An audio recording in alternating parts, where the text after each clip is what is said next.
Thank you, Mr. Chair. I want to start by thanking Siak Isam and General Caine for inviting a number of us to the Pentagon last week to talk about the 1.8 million enlisted service members we have, the challenges and opportunities that we can work together. Every base that I go to internationally and every single major military base in Maryland over the last year, I insist on meeting with service members and hearing what we can all do better, Mr. Secretary. I want to assure you I insist on those meetings. There's a whole lot we could talk about today, war in Iran, and I too want to thank the families of the 14 service members we have lost in this war so far, boat strikes in the Caribbean and the East Pacific, firing of a number of people we all respect on this dais on both sides 61 days into this war. But I want to start with those quality of life issues, Mr. Secretary. A number of members of this committee met with survivors of sexual assault at Fort Hood, enlisted members and family members.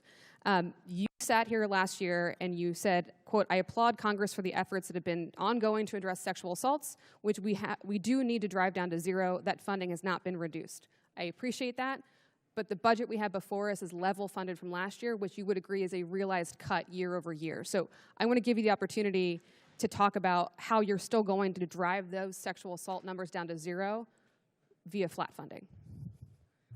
I'm told we've added 5%, so it's actually not flat, but we remain committed to that. And I think you've seen throughout the force reductions, not enough. We want more. We want to go to zero, but we remain committed to that. We're going to hold you accountable for that. Thank you. I want to move on to Ukraine.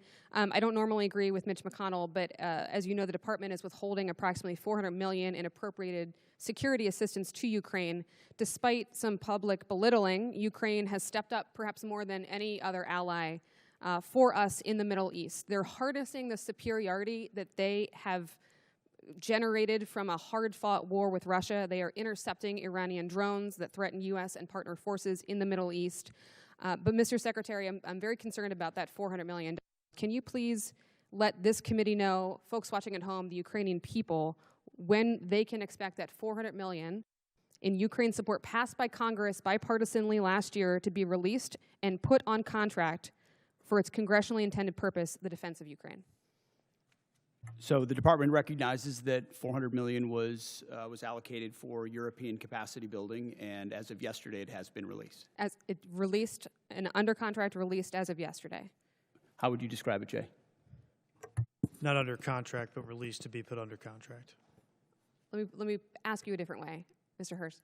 When will it actually be on the ground in Ukraine? That depends on what they buy with the money. Okay. And we're going to take the advice of the EUCOM commander as we employ those funds for best use. Okay, we're gonna keep on that because it's incredibly important, as we heard from everybody, including the King of England yesterday.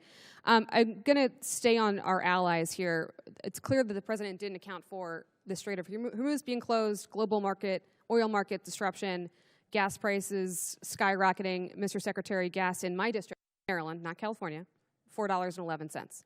The president did not notify allies abroad or Congress before he went to war. He has repeatedly berated and belittled our NATO allies, and I am not interested in Twitter diplomacy. I'm interested in our actual exit strategy from this war. So I'm actually going to pose it to General Caine, if I could. Well, the president did understand the risks and had the courage to undertake the endeavor nonetheless, which the American people voted for, that kind of courage in taking on that Iranian nuclear threat. General Caine, have you, or what have you formally and specifically requested of our NATO allies and European partners for operations in the Strait? Can you tell me escort duties, air defense, peace enforcement, specific requests of our NATO allies? Both us and state have reached out through a variety of mechanisms to pulse our international partners, not just in Europe, but in the Pacific as well, to see what capabilities could be brought to bear down there, as this is largely we don't move much trade through there. I'll defer to energy, commerce, and treasury to But we've been comment on. specific with our allies about what we need. We have. Okay. Can I ask you for specificity on another issue that's been brought up today? From a military perspective, not a policy perspective, what will it require of our service members to actually eradicate any Iranian nuclear threat? Can you help us understand that?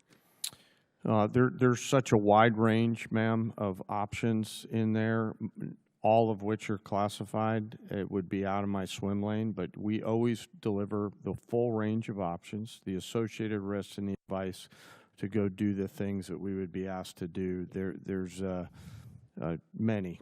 I can't speak for everybody on this committee, but I know we would The like more gentlewoman's details. time has expired. Support journalism you trust. Support PBS News. Donate now, or even better, start a monthly contribution today.